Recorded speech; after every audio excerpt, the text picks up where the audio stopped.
నమస్కారం. ప్రేక్షకులందరికీ శుభోదయం. ఈనాటి శుభయోగం శీర్షికన ఆషాఢ శుక్ల తదియ తిథి సందర్భంగా ఎలాంటి విధి విధానాలు పాటించాలో, తద్వారా ఎలాంటి ప్రయోజనాలు సిద్ధింపజేసుకోవచ్చో పరిశీలిద్దాం. ఆషాఢ మాసంలో శుక్లపక్షంలో వచ్చే తదియ తిథి నవగ్రహాలలో శుక్రుడికి ప్రీతిపాత్రమైన రోజు. శుక్రబలం పెరగటానికి, శుక్రదోషాలు తొలగింపజేసుకోవటానికి ఈరోజు ప్రత్యేకమైన విధి విధానాలు పాటించాలి. ప్రధానంగా ఈరోజు సాయంకాలం పూట ఇంటి గుమ్మం ముందు, పెరటి ద్వారం దగ్గర, పూజా మందిరంలో ఆవు నెయ్యితో దీపాలు వెలిగించాలి. కనకధారా స్తోత్రాన్ని 11 సార్లు ఈరోజు పఠించడం ద్వారా శ్రీ మహాలక్ష్మీదేవి సంపూర్ణమైన అనుగ్రహం కలుగుతుంది.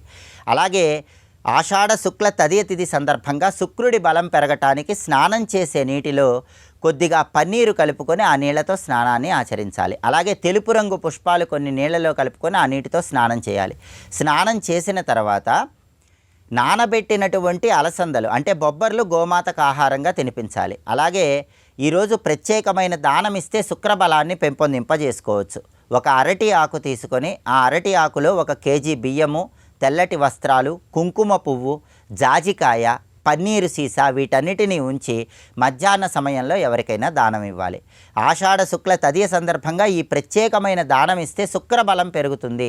జాతకంలో ఉన్న శుక్రదోషాలన్నీ తొలగిపోతాయి. అలాగే శుక్రుడికి అధిష్టాన దైవం రాజరాజేశ్వరి అమ్మవారు. అందువల్ల ఈరోజు ఓం శ్రీ రాజమాతంగి అయి నమః అనే మంత్రాన్ని ఇంట్లో దీపారాధన చేశాక వీలైనన్ని సార్లు పఠించిన, రాజరాజేశ్వరి అష్టకాన్ని పఠించిన శుక్రుడి బలం పెంపొందింపజేసుకొని విశేషమైన శుభ ఫలితాలు అందిపుచ్చుకోవచ్చు. సినిమా, టీవీ రంగాల్లో విశేషంగా రాణించటానికి, కుటుంబంలో కలహాలు తొలగింపజేసుకోవటానికి, దాంపత్యంలో అన్యోన్యత పెంపొందింపజేసుకోవటానికి ఈరోజు కమలా మహాదేవి స్తోత్ర పారాయణ విశేషమైన శుభ ఫలితాలను కలిగింపజేస్తుంది. ఎందుకంటే శుక్రుడికి అంతరిక్ష అధిదేవత కమలా మహాదేవి. అందువల్ల కమలా మహాదేవి స్తోత్రాన్ని పఠించడం ద్వారా కూడా శుక్రబలాన్ని సంపూర్ణంగా పెంపొందింపజేసుకొని సమస్త శుభాలను సిద్ధింపజేసుకోవచ్చు. ఈరోజు ఉపవాసం ఉండి రాత్రి సమయంలో పాలతో చేసినటువంటి పాయసాన్ని మాత్రమే ఆహారంగా స్వీకరించడం ద్వారా కూడా శుక్రబలాన్ని పెంపొందింపజేసుకొని సమస్త శుభాలను సిద్ధింపజేసుకోవచ్చు. ఆషాఢ శుక్ల తదియ సందర్భంగా శుక్రుడి బలం పెరగటానికి ఈ విధి విధానాలు పాటించండి, సమస్త శుభాలు అందిపుచ్చుకోండి. రేపటి శుభయోగం శీర్షికన ఆషాఢ శుక్ల చవితి తిథి సందర్భంగా ఎలాంటి విధి విధానాలు పాటించాలో, తద్వారా ఎలాంటి ప్రయోజనాలు సిద్ధింపజేసుకోవచ్చో పరిశీలిద్దాం. నమస్కారం.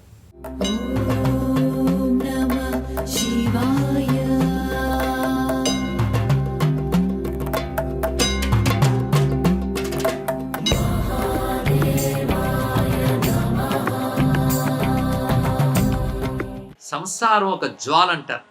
ఈ జ్వాలలో తగలబడిపోతున్నారు జీవులందరూ. సంసారం అనే జ్వాలలో అగ్ని ఏమిటో తెలుసా?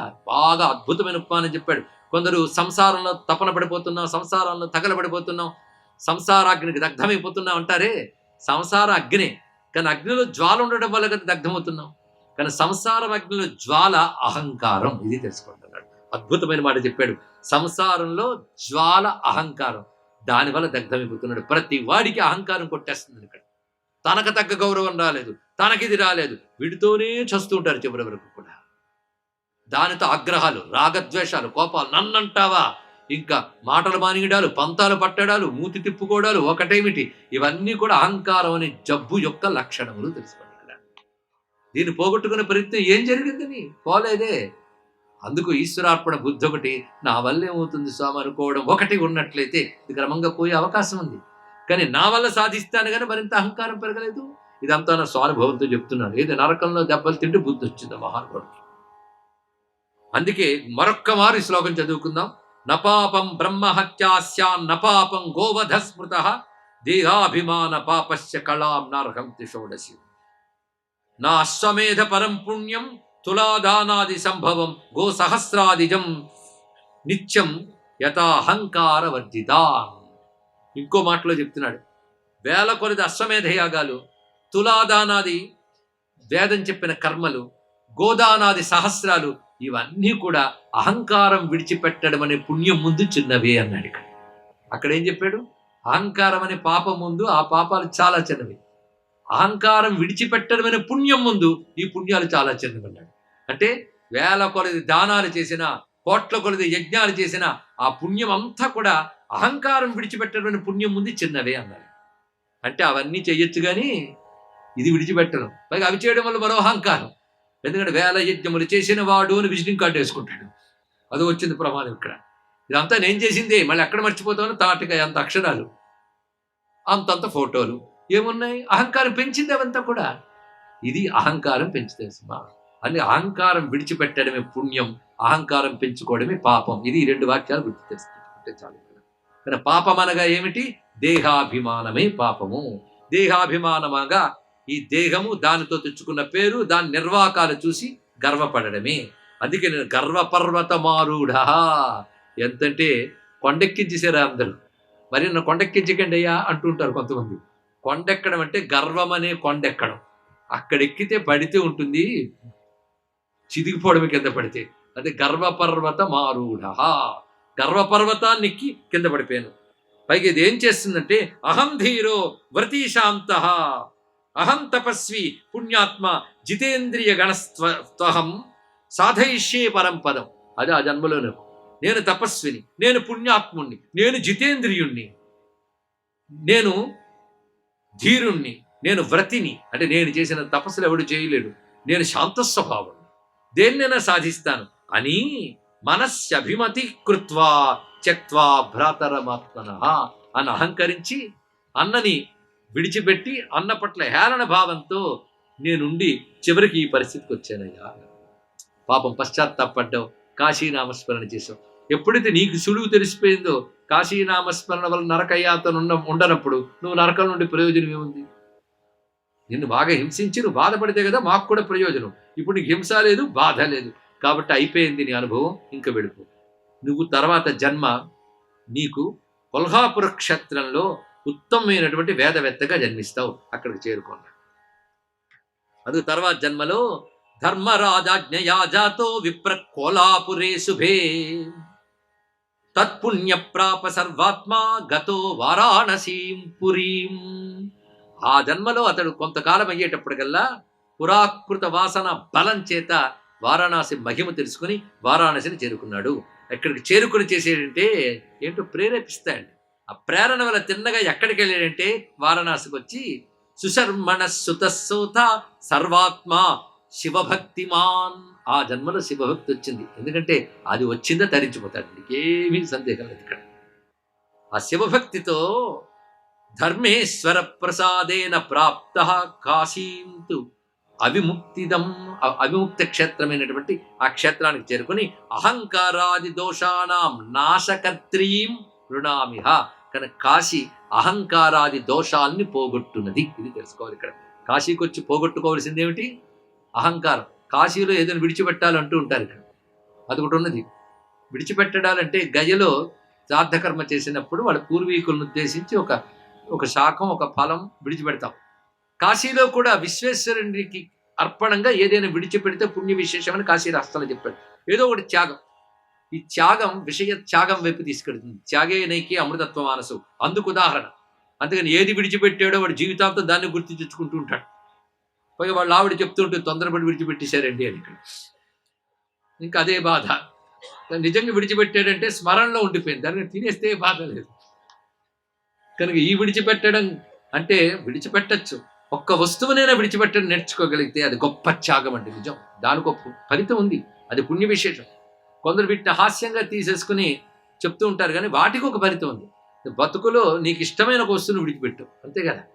అందుకే ఈ ఇష్టమైనది విడిచిపెట్టాలి. అందుకని ఏదైనా పండు విడిచిపెట్టాలన్నా విభూతి పండు విడిచిపెట్టానంటే సరిపోదు. ఇక్కడ వాడి ప్రీతిగా తినేదాన్ని విడిచిపెట్టాడు. ఇక్కడ అంటే ఒక ప్రీతిని విడిచిపెట్టిన చిన్న విషయం అండి. ఇక్కడ నేను చచ్చే వరకు నాకు ఇది ఇష్టం, ఇదే తింటా, నాకు ఇష్టం లేనిది ఎవడైతే తిన్నాను కంచాన్ని తోసేసే అహంకారం ఉందే, దానికంటే ఒక విషయం త్యాగం చేయడం అనేది నేర్చుకోగలగాలి. జిప్పని చేయించలేకపోతే దేని చేయిస్తారు? ఒకటి అక్కడ మొదలైంది. అలాంటి ఒక సూచనలు. కానీ అసలు విడిచిపెట్టవలసిన సబ్జెక్ట్ అహంకారం. కాశీలో అది విడిచిపెట్టాలి. ఏ రోజు కారు చేయవలసింది అహంకారాన్ని అరగదీసుకోవడమే. అందుకే అమాని మానదో మాన్య దగ్గర నుంచి మొదలుపెట్టాడు అక్కడ. అది సాధనలు. ఎంత అద్భుతమైన కథ ఇది. నిజానికి మాటి మాటికి మననం చేసుకోవాల్సిన కథ. అసలు కాశీ రహస్యం దగ్గర పెట్టుకుని విశ్వానికి ఇవ్వవలసిన సందేశాలన్నీ దగ్గరికి లాక్కోవచ్చు. అన్ని శ్లోకాలు, ముత్యాలు లాంటి శ్లోకాలు ఇప్పుడు విన్నవే చాలు. అలాంటి 1000 శ్లోకాలు 26 అధ్యాయాలు అంటే చిన్న విషయమా? అంత రమ్యమైన విషయం. మొత్తానికి అహంకారాది దోషాణం నాశకర్త్రి. కొద్దిపాటి అహంకారంతో కాశీకి వచ్చినా క్రమంగా కొద్ది కొద్దిగా పోతుంది. అది తెలుసుకోవాల్సింది ఇక్కడ. కానీ కాశీలో శివుణ్ణి దృష్టిలో పెట్టుకుని సాధన చేస్తూ చేస్తూ చేస్తూ చేస్తూ ఉంటే అహంకారం పోతుంది. ఇది తెలుసుకోవాలి ఇక్కడ. అదే పెద్ద కొలబద్ద. కనుక అహంకారం పోయిందో అనేది చెక్ చేసుకోవాలి. నా అహంకారం పోయిందని అహంకారం కూడదు, మళ్ళీ తెలుసుకోండి. అది మళ్ళీ ప్రమాదమే. ఈ మధ్య అహంకారం పోయింది ఏంటంటే మళ్ళీ ప్రమాదమే. నీకు కూడా గుర్తించకూడదు, అలా పోవాలి అహంకారం అక్కడ. అంత అద్భుతమైన వృత్తాంతాన్ని ఇక్కడ చెప్పాడు. ధర్మజ్ఞ కోన సేవేత కృతజ్ఞ సాధు సత్కృత సోమశర్మ కథా దివ్యాం సుఖమోక్ష ఫలప్రదాం శృత్వా.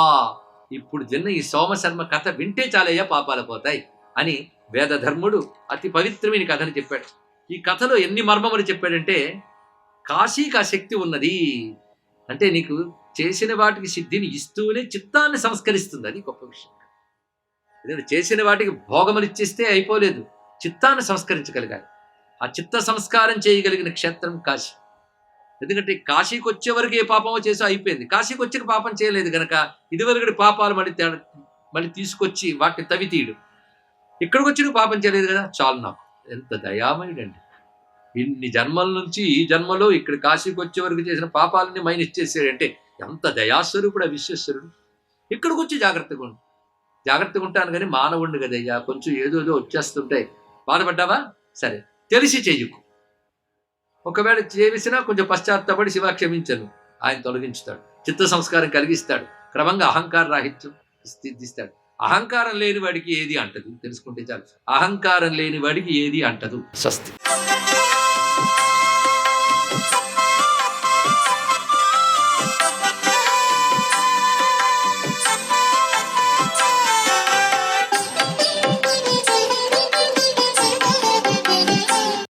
ఓం నమో నారాయణాయ. ఓం నమశివాయ. శ్రీమాత్రే నమః. తీర్థయాత్రకు బయలుదేరి వెళ్ళేటప్పుడు ప్రతి ఒక్కరూ కూడా పాటించవలసిన కొన్ని నియమాలు ఉన్నాయి. ఏమిటి ఆ నియమాలు అంటే, మన ఆత్మను త్రికరణ శుద్ధితో పరిశుద్ధం చేసుకోవాలి. పరిశుద్ధం అంటే ఏమిటి? విపత్కరమైనటువంటి ఆలోచనలేవి కూడా లేకుండా పరిపూర్ణంగా మనస్సును దేవునిపైన లగ్నం చేస్తూ మీరు దర్శించే దివ్యక్షేత్రంలో ఉన్నటువంటి అద్భుతవంత విశేషాత్మకమైనటువంటి ప్రభావాల్ని మనసు నిండా నింపుకొని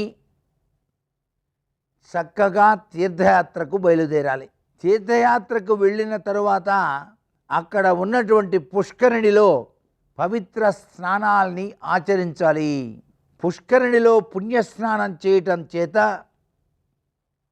అద్వితీయమైనటువంటి దైవీ శక్తి మీ శరీరాన్ని ఆక్రమిస్తుంది. తదుపరి అక్కడ ఉన్న క్షేత్రపాలకుడు మూల విరాట్ ఆ యొక్క విగ్రహాలలో దాగినటువంటి అపూర్వవంతమైనటువంటి భావన మనసు నిండా నింపుకొని చక్కగా దర్శనానికి వెళ్ళాలి. దర్శనం చేస్తున్నంతసేపు కూడా మనసు పరిపక్వ స్థితిలో భగవంతునిపై లగ్నం చేసి పూజాది కార్యక్రమాలు నిర్వహించుకున్న పిదప మీరు ఆలయం బయటికి వచ్చి కనులు మూసుకుంటే మీరు దర్శించినటువంటి స్వామి యొక్క రూపు మీ కనులలో కనిపించాలి. ఇదే దైవ దర్శనలో దాగినటువంటి పరమార్థ లక్షణం. ఎందుకంటే ఈ శరీరమే దేవాలయం కాబట్టి, శరీరం లోపల ఉండేటువంటి ఆత్మ పరమాత్ముడు కాబట్టి, ఈ పరమాత్మ పరంజ్యోతి పరమాత్మ తత్వంలో ఉండేటువంటి విగ్రహ స్వరూపాన్ని దర్శించడానికి తీర్థయాత్ర పేరుతో వచ్చాడు కాబట్టి, అలా వచ్చినప్పుడు నిలకడలేని మనస్సును నిలకడ చేసుకొని భగవంతునిపై మనస్సు లగ్నం చేసి ఆ పరమానంద తత్వంలో స్వామివారి యొక్క దివ్యవంతమైనటువంటి ఆకర్షణీయమైనటువంటి విగ్రహ స్వరూపాల్ని దర్శించి కనులారా వీక్షించి మనం మనఃపూర్వకమైనటువంటి ప్రభావాన్ని పొందాలి. సర్వే జనా సుఖినో భవంతు.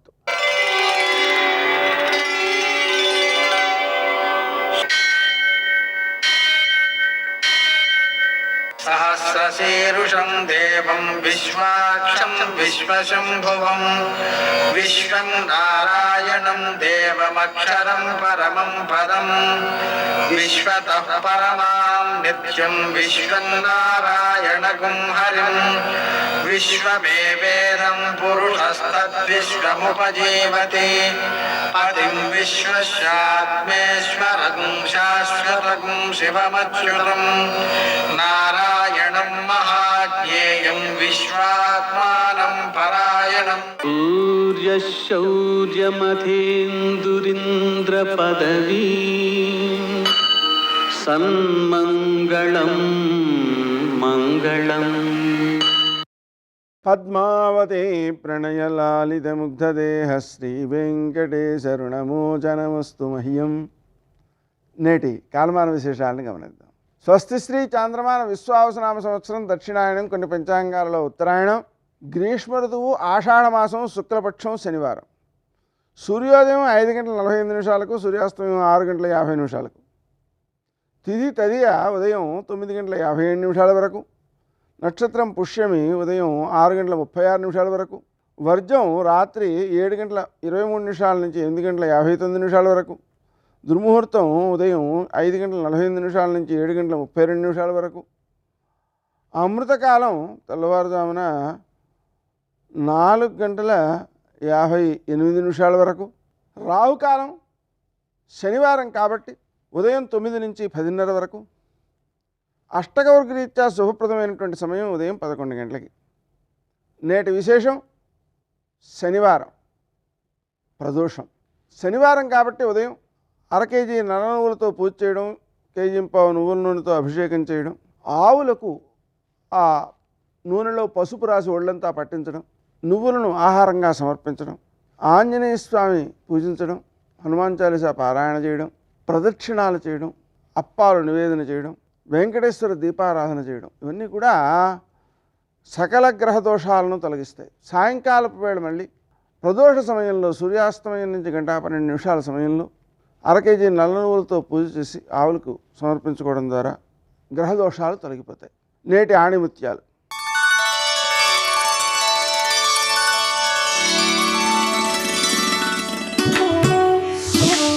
చరిత్ర చదవడం కాదు, చరిత్ర సృష్టించాలి.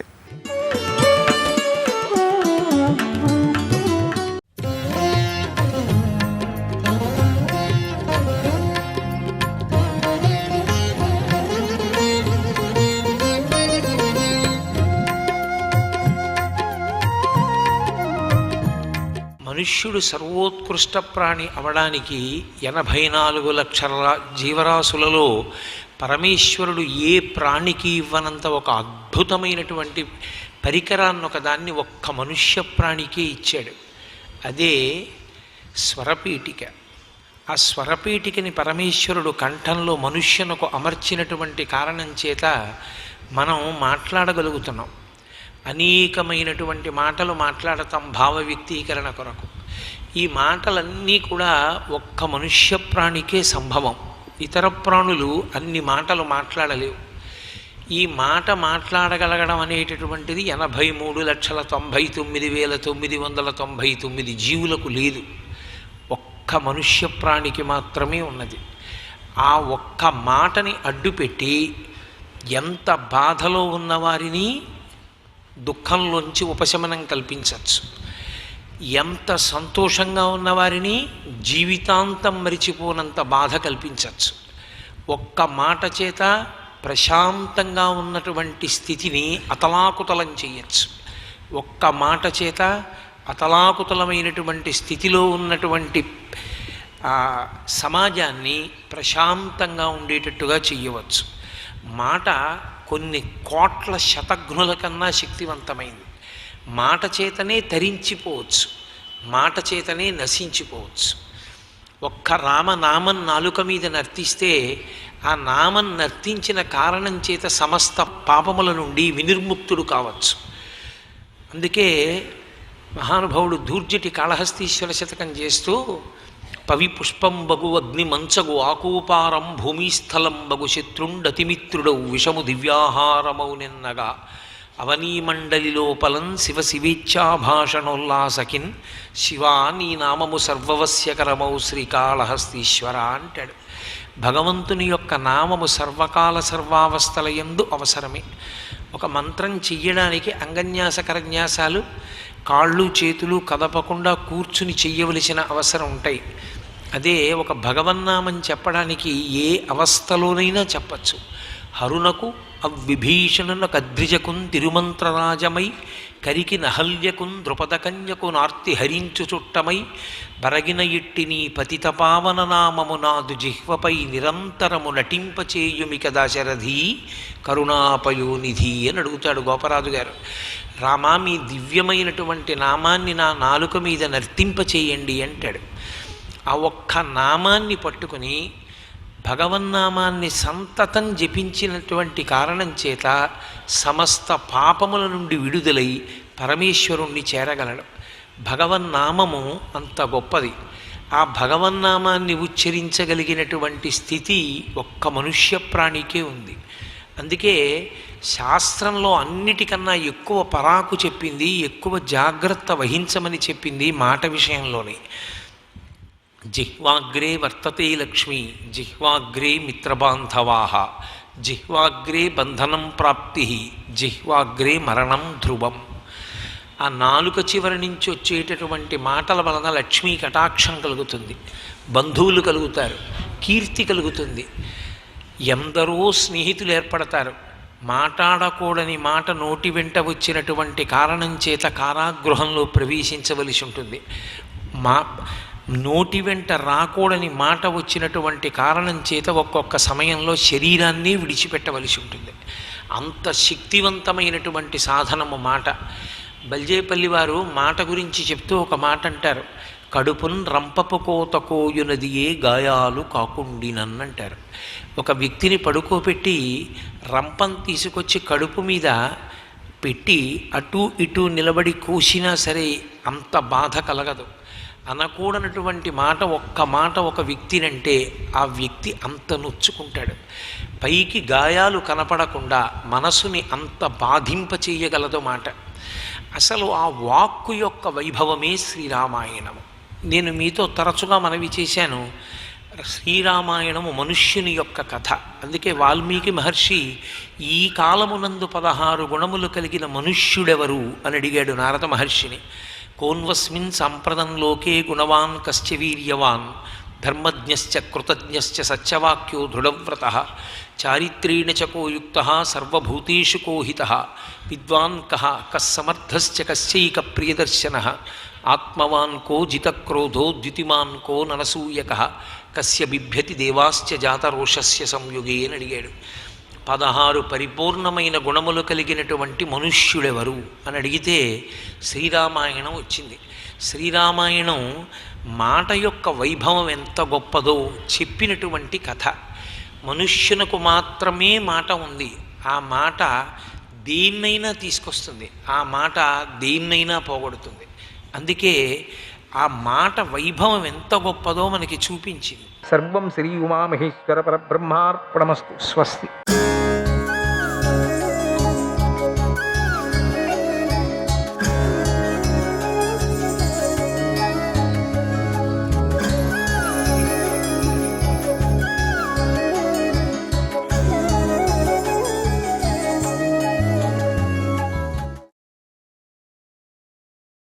యమునా నది పొంగిపోయింది.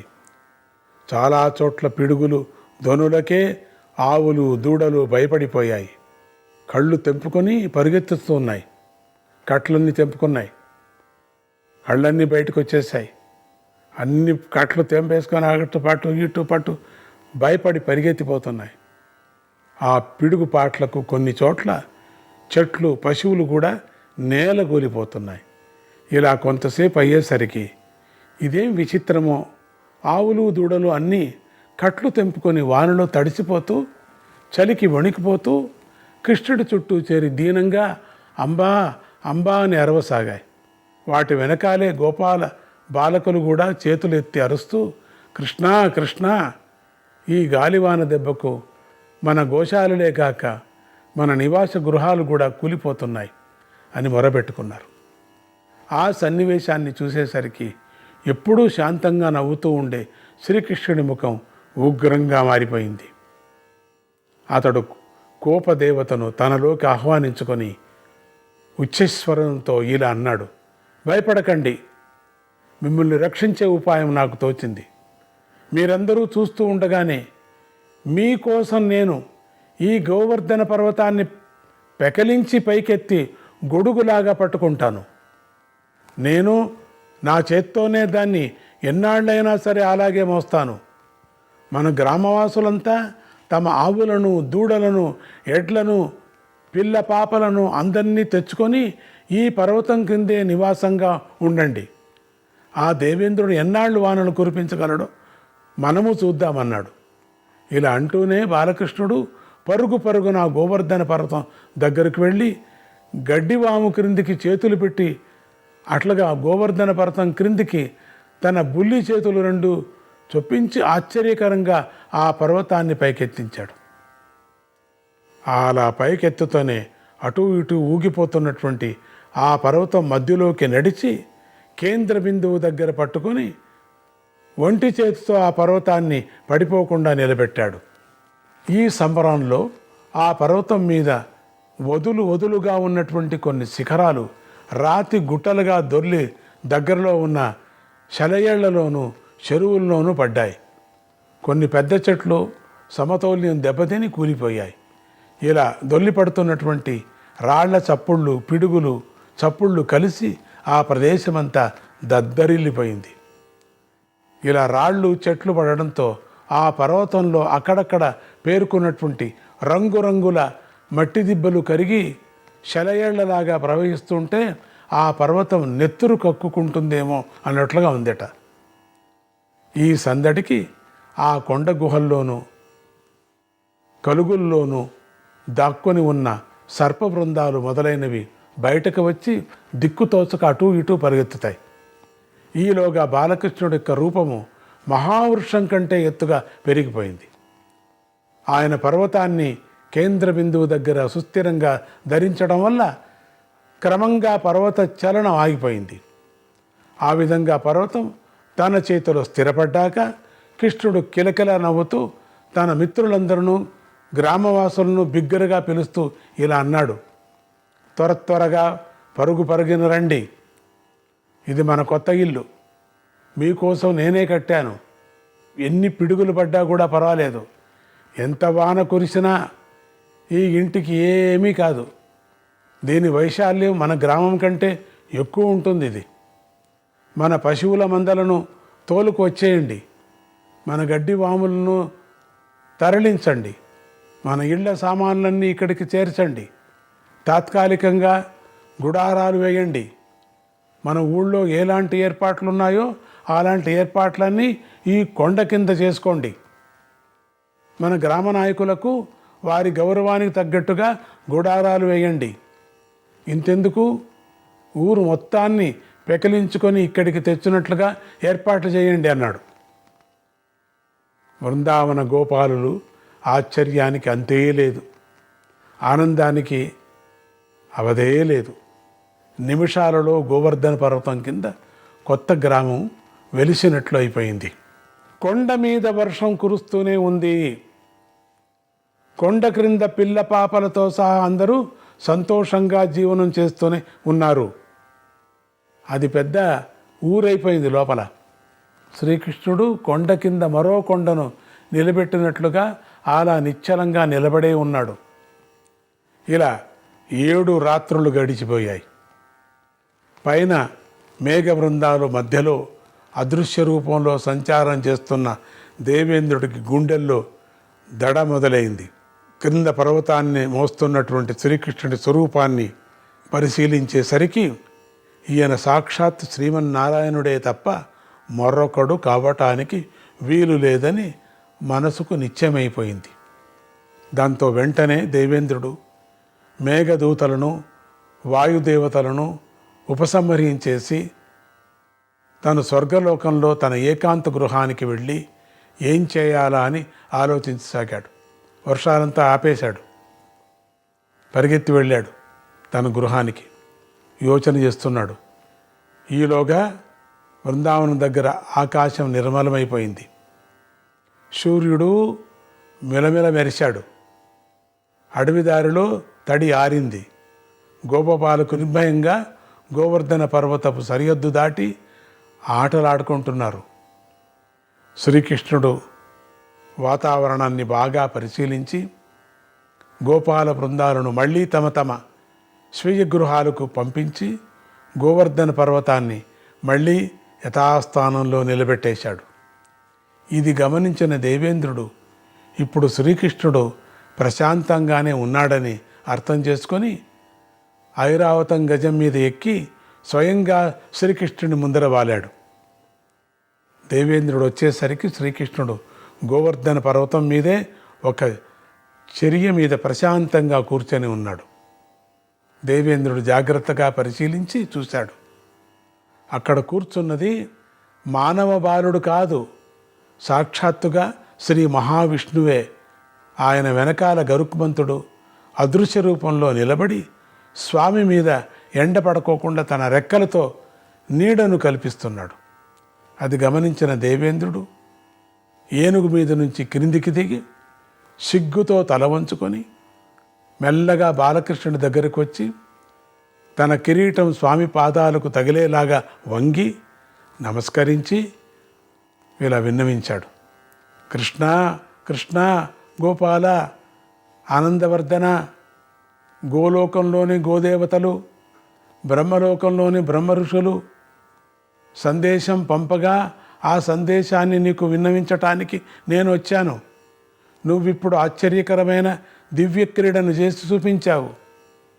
నేను దేవతా గర్వంతో కుండపోత వర్షాన్ని సృష్టి చేస్తే నువ్వు స్వయంభూమను అయ్యే అతి రహస్య యోగాన్ని ధరించి ఆ పర్వతాన్ని దూది పింజలాగా పైకెత్తేశావు. స్వాంభువ యోగము అంటే సృష్టి ప్రారంభ కాలంలో బ్రహ్మదేవుడు ఆచరించే యోగముని. దీనివల్ల కొండల వంటి పెద్ద వస్తువులు కూడా దూది పింజల్లాగా తేలికైపోతాయి. సముద్రాల వంటి విశాల ద్రవ్యాలు కూడా చేతి గుప్పిట్లో ఇమిడిపోతాయి. అటువంటి స్వయంభువ యోగధారణను నువ్వు ఆడుతూ పాడుతూ ఆచరించి మాకు చూపించావు. శ్రీహరి ఇంద్రయాగాన్ని ఆపివేసేందుకు ఆగ్రహించిన నేను జలప్రళయం సృష్టించాను. దేవతలకే సహింపశక్యంగాని నా ప్రళయము నీ ముందు గడ్డిపోచ కన్నా చులకనైపోయింది. దేవా, నువ్వు మరీ సామాన్య మానవుడిలాగా ప్రవర్తిస్తూ ఉంటే నువ్వు దేవకార్యాన్ని పరిపూర్ణంగా నిర్వర్తించగలవో లేవో అని నేను కొంచెం సందేహించి నిన్ను పరీక్షించడానికి సాహసించాను స్వామి. కానీ ఇప్పుడు నిశ్చయమైంది, నువ్వు నిస్సందేహంగా శ్రీహరివే. నీలోని విష్ణు తేజస్సును పూర్తిగా దాచేసుకొని మానవాకారంతో సంచరిస్తున్నావు. కానీ ఇప్పుడు నా కోసం నీ విష్ణు తేజస్సును బహిరంగ చేసేశావు. ఇది దేవతలకే ఆశ్చర్యకరంగా దేవా. నువ్వు పూర్వము మా దేవతలకు వచ్చిన కష్టాలను అనేకసార్లు నివారించావు. ఇప్పుడు బృందావనానికి దేవతల వల్లే కష్టం వచ్చింది కదా, దాన్ని కూడా నువ్వే నివారించావు. నువ్వు అవతరించిన దేవకార్యాన్ని సర్వసంపూర్ణంగా నిర్వహిస్తావు అనటంలో నాకిప్పుడు సందేహం ఏమాత్రమూ లేదు. దేవా, లోకాల వ్యవస్థ ఈ విధంగా ఉంది. అడుగున జలలోకము, ఆ పైన పర్వతాలు, ఆ పైన భూమి, దానిమీద మానవుడు, వారిపైన పక్షులు, వాటిపైన సూర్యుడు, ఆ సూర్యుడి ఊర్ధ్వకిరణాలను దాటిపోతే అక్కడ స్వర్గం, దానిమీద బ్రహ్మలోకం, దానిమీద గోలోకము, అక్కడ సాధ్యులు పరిపాలన చేస్తూ ఉంటారు. దానికి ఇంకా చాలా పైపైన ఎక్కడో దూరంగా నీ వైకుంఠలోకం ఉంది. మా బోటి వాళ్ళం కష్టపడి బ్రహ్మలోకం దాకా వెళ్ళగలం, నీ వైకుంఠాన్ని మాత్రం మేము అందుకోలేము. నీ లోకానికి దగ్గరగా ఉన్న గోలోకంలో ఉన్న గోదేవత యొక్క అంశంతోనే ఇక్కడ మీ గోపల్లెలోని గోవులన్నీ అవతరించాయి. నేను గర్వంతో నీ రక్షణలో ఉన్న ఈ గోదేవతలకు అపకారం చేశాను.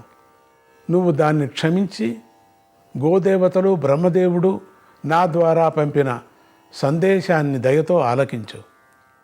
వారేమంటున్నారంటే, దేవా, నువ్వు గోవులనే కాక ఆ గోలోకాన్ని కూడా రక్షించావు. అందువల్ల మేము నువ్వు ఉన్న చోట ఇతోధికంగా వృద్ధి పొంది నీకు సేవ చేస్తావు. మాలోని వృషభాల ద్వారా నీ రైతులకు సహాయం చేస్తాము.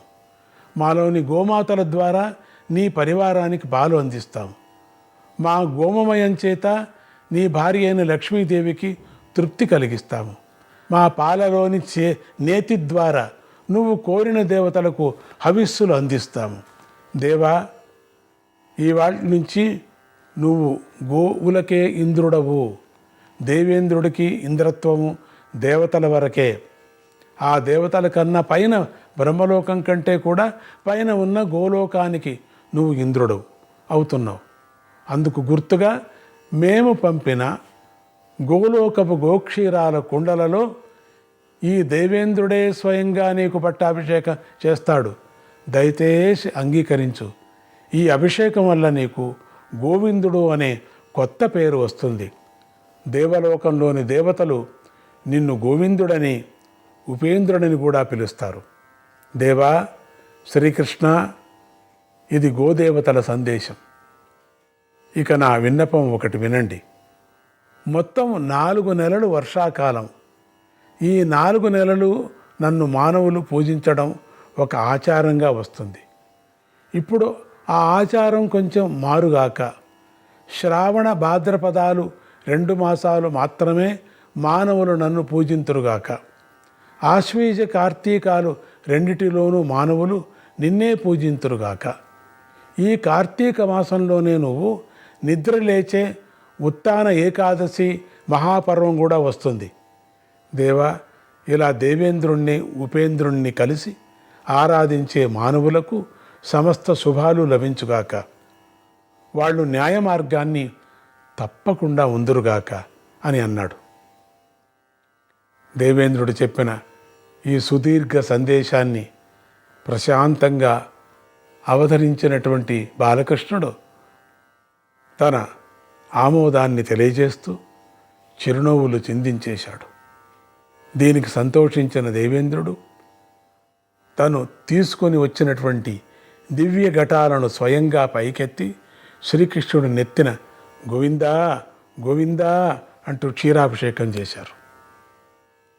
ఇంతలో ఎలా వచ్చాయో చుట్టుపక్కల ఉన్నటువంటి గోమాతలు పరుగుల వచ్చి ఎవరూ పిండకుండానే పాలు స్రవిస్తూ శ్రీకృష్ణుడు స్వయంగా అభిషేకం చేశాయి.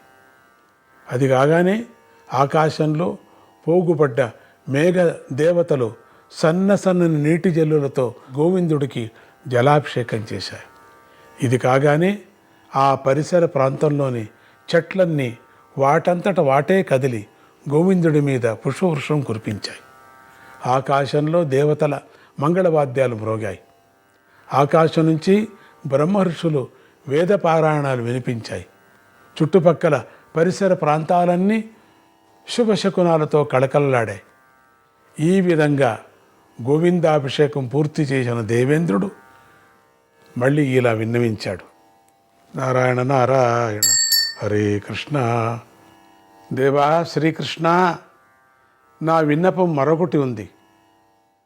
కంసుడు, కేశి, అరిష్టుడు అనే రాక్షసులు 3 చాలా ఘోర కృత్యాలు చేస్తున్నారు. మా మీద దయతో నువ్వు వారిని త్వరగా సంహరించు. భరతఖండంలోని రాజ వ్యవస్థలో సమూలమైన మార్పులు తెచ్చి రాజలోకం మొత్తాన్ని నువ్వే శాసించు. నీ మేనత్త కుంతీదేవి కడుపున నా అంశతో ఒక వీరుడు జన్మించి ఉన్నాడు. అతని ద్వారా చాలా గొప్ప దేవకార్యాలు జరగవలసి ఉన్నాయి. అతనికి సర్వకాల సర్వావస్థల్లోనూ నువ్వే రక్షకుడుగా ఉండాలి. మహాభారత యుద్ధం రాబోతుంది. ఆ యుద్ధంలో అర్జునుడు ద్వారా ధర్మరక్షణ చేస్తావని నేను దేవతలు, మహర్షులు ఉన్నటువంటి సభలో ప్రతిజ్ఞ చేసి ఉన్నాను. ఆ ప్రతిజ్ఞను నువ్వే నిలబెట్టాలి. దేవా, నువ్వు కంస సంహారం చేసిన దగ్గర నుంచి నీకు వరుసగా యుద్ధాల మీద యుద్ధాలే సంభవిస్తాయి స్వామి. మొదట కంసుడి మామగారైన జరాసంధుడి నీ మీద విరుచుకుపడతాడు. ఆ సంఘటాన్ని సర్దుకునే లోపలే కాలయవనుడు నీ మీదికి దూకుతాడు. ఈలోగా మహాభారత యుద్ధం రానే వస్తుంది. కనుక దేవా, నీకు అన్ని విధాల శ్రమే కలిగిస్తున్నాను, కానీ నువ్వే మాకు రక్షకుడివి. నేను దేవలోకవాసులు నీకు హితులమని నువ్వే భావిస్తే నేను కోరిన వరాలన్నీ ఇవ్వు అని అడిగాడు ఇంద్రుడు. శ్రీకృష్ణుడు ఇంద్రుడు చెప్పినదంతా విని ప్రసన్నముఖుడై ఇలా బదులు చెప్పాడు. సచీపతి, దేవేంద్ర, నీ అంతటి వాడు నా కోసం రావడమే నాకు సంతోషం. నువ్వు చెప్పిన అంశాలన్నీ నా గమనికలోనే ఉన్నాయి, ఎప్పటి ఉన్నాయి కూడా, నాకు ఎప్పటి నుంచో ఉన్నాయి. నువ్వు నీ అంశతో అర్జునుని సృష్టించావు, యమధర్మరాజు యుధిష్ఠిరుని సృష్టించావు, వాయుదేవుడు భీమసేనుని కూడా సృష్టించావు, యుధిష్ఠిరుణ్ణి సృష్టించావు. అంటే నీవు యమధర్మరాజు యుధిష్ఠిరుణ్ణి సృష్టించాడు కదా. నీవే, నీ సృష్టిని అదంతా కూడా, యముడు సృష్టి నీదే కదా. ఇక వాయుదేవుడు భీమసేనుని సృష్టించాడు. అశ్వినీ దేవతలు నకుల సహదేవులను కూడా సృష్టించారు. ఇవన్నీ నాకు తెలుసు. ఇదిగాక మా మేనత్త కన్యగా ఉన్న రోజుల్లో సూర్యుడి వల్ల సృష్టించబడిన బాలుడిప్పుడు కర్ణుడనే పేరుతో సూతపుత్రుడుగా పెరుగుతున్నాడు. ఇతని వల్ల చాలా యుద్ధోపద్రవం కూడా ఉంటుంది. ఈ విషయం కూడా నాకు బాగా తెలుసు. ఇతనికి తోడు ధృతరాష్ట్రుడికి 100 మంది పుత్రులు జన్మించి ఉన్నారు. వీరంతా యుద్ధప్రియులే. దేవేంద్ర, ఎన్ని యుద్ధాలు జరిగినా పంచపాండవులను, వారి తల్లి కుంతిని నేను క్షేమంగానే ఉంచుతాను. నువ్వు ఈ విషయంలో ఏమీ భయం పెట్టుకోకు. దేవేంద్ర, నీ మాట నాకు ఆజ్ఞతో సమానం. నీ భృత్యులు నీ ఆజ్ఞను పాలించినట్లుగా నేను కూడా నువ్వు చెప్పినవన్నీ చేస్తాను అన్నాడు కృష్ణుడు. దేవేంద్రుడు తృప్తిపడిన హృదయంతో బాలకృష్ణుడికి మరొకసారి వందనం చేసి సెలవు తీసుకొని స్వర్గానికి వెళ్ళిపోతున్నాడు. దేవేంద్రుడు వెళ్ళాక శ్రీకృష్ణుడు బృందావనం గ్రామంలోకి వెళ్ళాడు. అక్కడ ఉండే గోపాల వృద్ధులంతా కృష్ణుడి చుట్టూ బిలబిలా చేరి అందరూ కూడా బాలకృష్ణుడిని అనేక రకాలుగా అభినందించడం మొదలుపెట్టారు. నారాయణ నారాయణ, హరే కృష్ణ.